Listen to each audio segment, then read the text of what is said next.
बंदम पुरी अति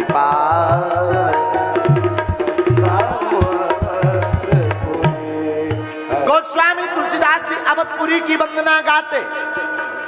कौन? अयोध्या, जहां श्री सीताराम जी हमारे रघुनाथ जी गली गली बहरे। अरे राम जी तो बहरे घूमे ही, श्री हनुमान जी भी घूमे। कितनी अद्भुत बात, कितना अद्भुत धाम है जहां ब्रह्म आकर के खेले हों गली गली में। सरजू के किनारे भगवान ने कंदुक लीला की हो, फुटबॉल खेली भगवान। कितनी अद्भुत बात है। वहां की महिमा का क्या कहना।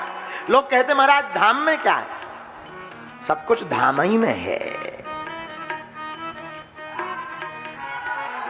धाम के अलावा है क्या? देखो, एक नाम, एक राम, एक धाम, यही बनाते सब काम। गोस्वामी जी धाम की महिमा गाते। आगे माता कौशल्या आदि की वंदना करते। तीनों माताओं की, भरत जी की, शत्रुघ्न जी की, लक्ष्मण जी की वंदना करते। सबको प्रणाम। लेकिन मां जानकी जी को भी प्रणाम करते।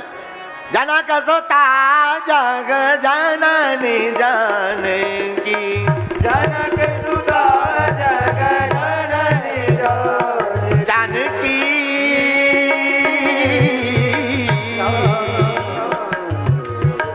जनक सुता जग जननी जानकी, जनक सुता जग जननी जानकी। कौन जानकी?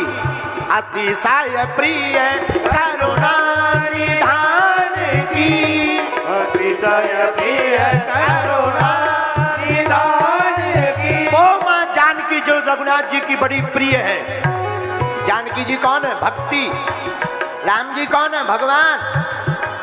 मां जानकी की कृपा के बिना भगवान का मिलना असंभव है। देखो, राम जी है पिता, जगत पिता। कौन है? बोलो बोलो बोलो, कौन है? जगत पिता। राम जी कौन है? जगत पिता। अच्छा, मां जानकी जी कौन है? जगत की मां। अब सुनो, एक व्यक्ति पूछ रहे थे, बोले महाराज मां बाप में अंतर क्या है? एक संत ने बढ़िया जवाब दिया, बोले वो नाम ही में अंतर है।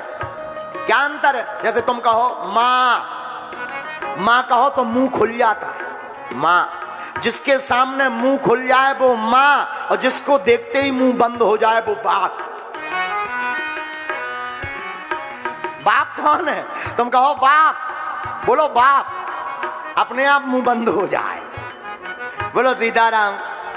अच्छा, एक और है, बेटा या बेटी कितना गड़बड़ कर दे, उपद्रव कर दे, माता जी भर को वो बता ही देता है। और माता जी को बता दो तो माता जी अपने आप सब सेटलमेंट कर देती, संधि करवा देती है।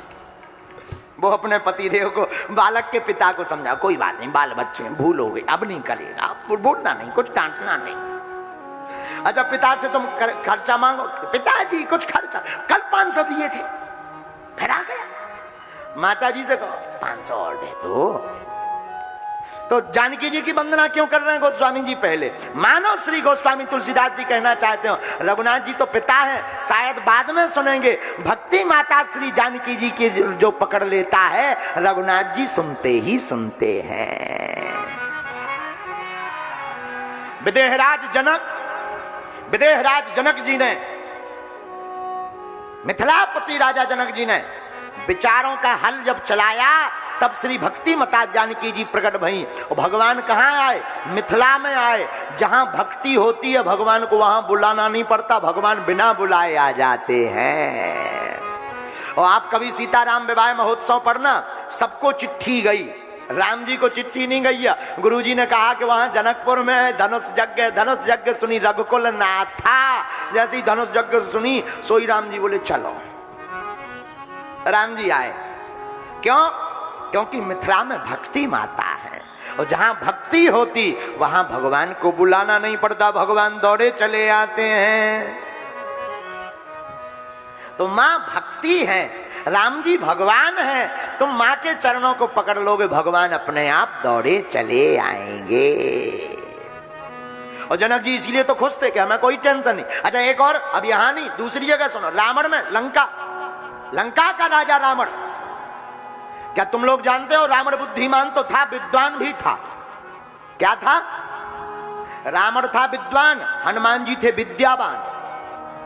आप पढ़िएगा हनुमान चालीसा तो गोस्वामी जी ने कहा विद्यावान गुणी अति चातुर, विद्यावान गुणी अति चातुर, विद्यावान गुणी अति चातुर, विद्यावान गुणी अति चातुर। राम काज करबे को आतुर, राम काज करबे को आतुर, राम काज करबे को आतुर, राम काज करबे को आतुर। विद्यावान गुणी अति चातुर, विद्यावान गुणी अति चातुर। आहा, श्री हनुमान जी विद्यावान, रावण विद्वान। अब अच्छा, रावण विद्वान में और विद्यावान में अंतर क्या? रावण विद्वान कैसे है? रावण के 10 सिर हैं। कितने? 10 सिर। अच्छा जी 10 सिर। एक सज्जन बोले महाराज रावण के 10 सिर सही में थे? हमने कहा हमने तो देखो नहीं है, हमने तो पढ़ा दशानन है, तो दशानन का मतलब ही होता 10 सिर। तो एक सज्जन बोले महाराज जब उसके 10 सिर थे तो वो सोता कैसे होगा? हमने कहा क्यों, सोने में क्या दिक्कत? बोले नहीं सोना तो ठीक है, अब जिसके 10 सिर होंगे तो 5 एक तरफ, 4 एक तरफ, एक बीच में, उनको बैलेंस ना बिगड़ जाती है। जिस तरफ 5 होंगे उस तरफ ऐसे लटकाए फिरा दीजिए। हमने कहा जो तो रामड़ी है पतो है। बोले नहीं दूसरा प्रश्न ये है कि सोता कि नहीं। हमने कहा हमें क्या पता। हमने कहा ऐसा क्यों पूछ रहे? बोले महाराज जी जब 10 सिर हैं तो अगर मान लो उसे करवट बदल ले तो कैसे बदलत हुई है? बात भी सही है। अब स्प्रिंग थोड़ी आए कि वे मुड़ जाए और लेट जाए। सिर है तो हमने कहा कि देखो 2 कारण हो सकते। अगर उसे करवट बदलना होता होगा तो वो पहले खड़ा होता होगा फिर लेटता होगा उल्टा, क्योंकि 10 सिर वाला आदमी करवट बदल ही नहीं सकता। लेकिन दूसरा अर्थ ये है जिसके ज्यादा सिर होते हैं ना तो वो सोता है ना सोने देता है। तो रावण विद्वान कैसे? रावण के 10 सिर। अच्छा 10 सिर किसके प्रतीक है? 6 शास्त्र 4 वेद, यही 10 सिर हैं। शास्त्र कितने बोलो? वेद कितने? 6 और 4 कितने? यही रावण के 10 सिर।